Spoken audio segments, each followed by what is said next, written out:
Paz do Senhor, crianças, tudo bem? Eu sou a tia Thaís, eu estou aqui para a gente compartilharmos uma escola dominical da revista dos Juniores, tá? Hoje nós vamos estar aprendendo em casa. Assim como vocês também estão aprendendo as aulas seculares em casa, a gente vai aprender a Bíblia. É legal, não é? É muito importante. Sabe, crianças, a gente vai aprender sobre a igreja, porque o título da revista é Igreja Casa de Deus. A tia não está com a revista em mãos, mas eu tô com a Bíblia, a revista em PDF. Então o título é Igreja Casa de Deus. Nossa, vocês não acham interessante que a gente vai aprender sobre a casa de Deus no momento que a gente nem pode ir na igreja? Mas sabia? Nós vamos aprender a dar valor ao que nós temos, porque o nosso coração já está morrendo de saudade, né? Está ansiando pela presença de Deus, pela comunhão com os irmãos, né? De ouvir aqueles hinos que tocam as nossas almas, de louvar, oferecer a Deus o nosso louvor, a nossa adoração. Mas enquanto estamos em casa, podemos também fazer isso. Podemos ouvir e ver cultos online, podemos fazer o nosso próprio culto. Você já brincou de igrejinha? Quando eu era criança, eu brincava muito de igrejinha. As crianças de hoje não sabem muito bem fazer isso, né? Mas tentem, pratique, vai ser legal. Talvez você tenha irmãos em casa, aproveite esse momento, ofereça sua adoração a Deus na sua casa também, tá bom? Ó, a lição hoje é a lição número 1, lugar de comunhão. Você sabe o que quer dizer comunhão? Comunhão é amar uns aos outros, cuidar uns dos outros. Isso é muito importante. Nós temos comunhão uns com os outros, né? E isso é o que nós vamos aprender, que a igreja é um lugar de comunhão. Nós vamos estar aprendendo sobre a igreja de Atos 2, a igreja primitiva, a primeira igreja, né? Mas antes, vamos dar uma recapitulada na história para a gente estar aprendendo um pouquinho e entendendo melhor.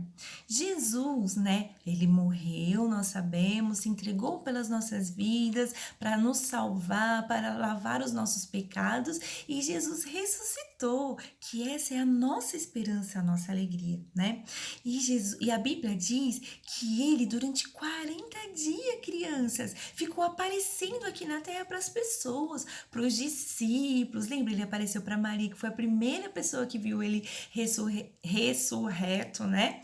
Ressuscitado, né? Que foi Maria. E os discípulos, ele apareceu para algumas pessoas, né? Durante 40 dias ele continuou aqui na terra, falando sobre o céu, dando algumas orientações, né? E também fez uma promessa, que ele enviaria o Consolador, que ele não nos deixaria órfãos, né? Então a Bíblia diz que depois de 40 dias, Jesus ascendeu ao céu. O que é ascender? Foi elevado, subiu aos céus. E os discípulos estão ali olhando, Jesus começou a subir no ar, assim, ó, foi subindo, de repente ele sumiu entre as nuvens. E os discípulos com certeza ficaram pensando, nossa, e agora? O coração triste. Mas a Bíblia fala que apareceram 2 varões vestidos de roupas brancas, e eles disseram assim, ó, varões galileus, por que vocês estáis olhando para cima? Ó, isso está escrito aqui em Atos, capítulo 1, versículo 11. E eles disseram ainda assim, ó, esse Jesus que dentre vós foi recebido em cima do céu, há de vir outra vez, assim como para o céu os vistes ir. E Jesus tinha falado para os discípulos, né, que ele voltaria. Então, o que os discípulos fizeram? Foram para o cenáculo. Todos os discípulos, inclusive a Maria, mãe de Jesus, você sabia? Os irmãos de Jesus e mais algumas pessoas. Eles se reuniram para orar, mais ou menos umas 120 pessoas, né? Eles se reuniram no cenáculo. Eles oravam, crianças, dia e noite. Ficaram mais ou menos 10 dias buscando a presença de Deus. E a Bíblia fala que no dia de Pentecostes era uma festa que era 50 dias depois da Páscoa. Ela era realizada em Jerusalém. Então, quando estava tendo essa festa, vinha de vários lugares do mundo, de todas as nações, judeus de todos os outros lugares, para comemorarem essa festa. Então, a cidade de Jerusalém estava muito cheia e os discípulos estavam orando, aquelas pessoas estavam orando. De repente, a Bíblia diz que veio um vento, um som como de um vento forte, impetuoso, e encheu todos aqueles que estavam dentro daquela casa. E eles foram cheios do poder de Deus, foram batizados com o Espírito Santo, foram renovados, foram cheios da presença de Deus naquele momento. E eles começaram a falar em línguas pela primeira vez. Sabe, crianças, eles começaram a falar em línguas. Aquelas pessoas que estavam lá fora, que estavam ao redor na cidade, começaram a ouvir um barulho diferente. E eles começaram a se achegar ali perto. E começaram a ver aquele monte de gente falando em línguas e se alegrando e se regozijando. Porque quando o Espírito Santo se faz presente, nós não conseguimos nos conter. Muitas pessoas falam assim, ó. Eu não sei porque crente tem que ficar falando aleluia, glória. Engraçado, né? Quando um time de futebol, que uma pessoa gosta, torce, faz um gol, qual a primeira coisa que a pessoa faz? Ela grita, gol, né? Ela se alegra com aquilo e tal. E por que nós não podemos nos alegrar? Oferecer para Deus a nossa adoração, oferecer a Deus a nossa gratidão. Então, o momento de falar glória a Deus e aleluia, você está mandando aos céus tudo aquilo que está dentro de você, a alegria da salvação. E os discípulos, cheios do Espírito Santo, eles começaram a falar em línguas, com certeza fizeram muito barulho. E aquelas pessoas, então, se achegam ali para ver o que está acontecendo. Só que, sabe o que aconteceu, crianças? Como tinha judeus de várias nações, várias línguas, cada um começou a ouvir palavras de exaltação a Deus nas suas próprias línguas. E uns falaram assim, ó, esses homens já estão bêbados a essa hora da manhã. Era 9 horas da manhã. Mas Pedro, cheio de ousadia, cheio da presença de Deus, ele começa a falar que eles não estão embriagados, que eles estão cheios da presença de Deus. E ele começa a pregar, e prega com ousadia, ele prega com tanta graça, que aquelas pessoas começam a perguntar, o que faremos? O que nós precisamos fazer para que nós também podemos ter Jesus como nosso Salvador? E Pedro diz, primeira coisa, se arrependam dos vossos pecados e receba Jesus, receba o batismo. E isso realmente começou a acontecer. E sabe, crianças, quantas pessoas aceitaram a Jesus naquele dia? Quase 3.000 almas aceitaram a Jesus. E começou ali, então, a primeira igreja, a igreja primitiva. Sabe, não foi fácil para esses irmãos, porque eles sofriam de grande perseguição, mas a Bíblia fala que eles viviam em comunhão. Isso que nós estamos aprendendo hoje.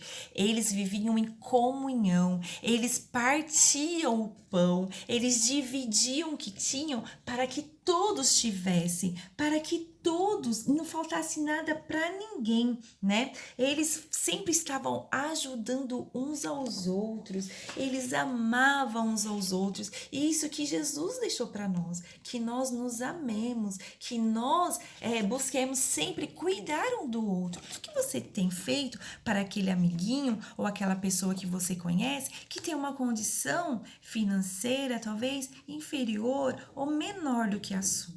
Nesse momento de grande crise, nós podemos estender a nossa mão para ajudar aquele que está passando por uma necessidade, né? Com certeza você pode falar, tia, mas não está sobrando. Realmente não está sobrando para ninguém. Mas nós sempre podemos partir, dividir o que nós temos, né? E isso que o Espírito Santo, aquelas pessoas cheias da presença do Espírito Santo, aquilo partiu de dentro do coração deles de fazerem isso, de dividir o que eles tinham. E olha, a lição bíblica, né, a nossa leitura, porque é muito importante que a gente acompanhe a leitura da palavra certinho, para a gente falar nas mesmas palavras, né, e aprender como que o Senhor quer que nós aprendamos, tá bom? Então, a leitura dessa revista está em Atos 2, a partir do versículo 42, tá bom? Vamos ler juntos? E perseveravam na doutrina dos apóstolos e na comunhão, e no partir do pão e nas orações. Em cada alma havia temor, e muitas maravilhas e sinais se faziam pelos apóstolos. Todos os que criam estavam juntos e tinham tudo em comum. Vendiam as suas propriedades e fazendas e repartiam com todos, segundo cada um tinha necessidade. Eles não só dividiam, mas eles perseveravam todos os dias no templo e partindo pão de casa em casa, comiam juntos com alegria e singeleza de coração, louvando a Deus e caindo na graça de todo o povo. E todos os dias acrescentava ao Senhor à igreja aqueles que se haviam de salvar. E a cada dia ia salvando mais pessoas, e a igreja ia crescendo, e a comunhão muito grande. Sabe, crianças, os discípulos, aquelas pessoas achavam que Jesus já ia voltar. Então eles já estavam ali unidos, né? Já fazendo a obra, pregando, ganhando muitas almas para Jesus, que eles achavam que Jesus já ia voltar. Sabe? Já fazem quase 2000 anos que isso aconteceu. E às vezes você pode falar assim, tia, mas Jesus não voltou até hoje. Sim, mas a promessa de Deus não falha. A Bíblia fala que Deus não é homem para que ele minta, nem filho do homem para que se arrependa. E o que ele fala, ele cumpre, né? Então, a gente deve continuar na mesma maneira que aqueles primeiros crentes fizeram, amando-nos aos outros, em comunhão, cuidando uns dos outros. Às vezes, eu não posso ir na casa de alguém, mas eu posso orar por ele, eu posso enviar uma ajuda para ele, eu posso alegrar um amigo meu com um sorriso, com a minha amizade. Quantas vezes tem ao nosso redor pessoas ou crianças que estão mais afastados, né? Que estão mais deixados de lado, que às vezes são até zombados pelos nossos outros colegas, mas que nós possamos oferecer para eles o mesmo amor de Jesus, porque é isso que Deus quer de nós, que o amor de Deus brilhe em nós e nós pratiquemos esse amor, amando aos outros, cuidando dos outros, né? Eu vou ler uma coisinha aqui para vocês, ó.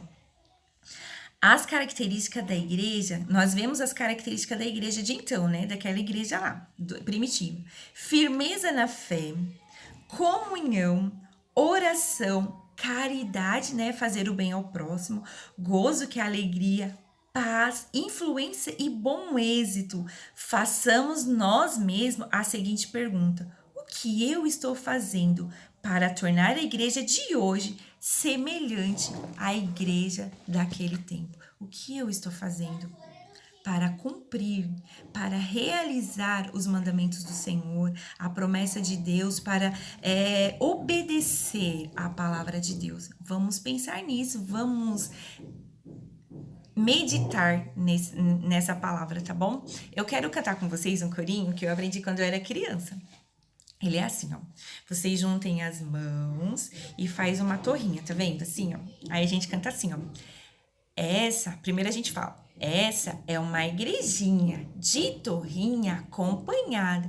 A gente abre, não vê nada. Alegrei-me quando me disseram, vamos, vamos à casa do Senhor. Alegrei-me quando me disseram, vamos, vamos à casa do Senhor. Agora vamos fazer de novo. Só que em vez de a gente fazer assim, a gente vai fazer com os dedinhos pra dentro, tá vendo? Assim, ó. De novo. Essa é uma igrejinha de torrinha acompanhada. A gente abre, que gentarada! A paz do Senhor, irmão! A paz do Senhor! Quem é este povo? Que povo é esse? Esse é o povo que vai morar no céu. Quem é este povo? Que povo é esse? Esse é o povo que vai morar no céu. Nós precisamos ter comunhão aqui na terra com os nossos irmãos, porque lá no céu é com eles que nós vamos morar, tá bom? Eu encerro aqui a minha aula, eu espero que vocês tenham gostado e que Deus abençoe a cada um, amém? Tchau, fiquem com Deus.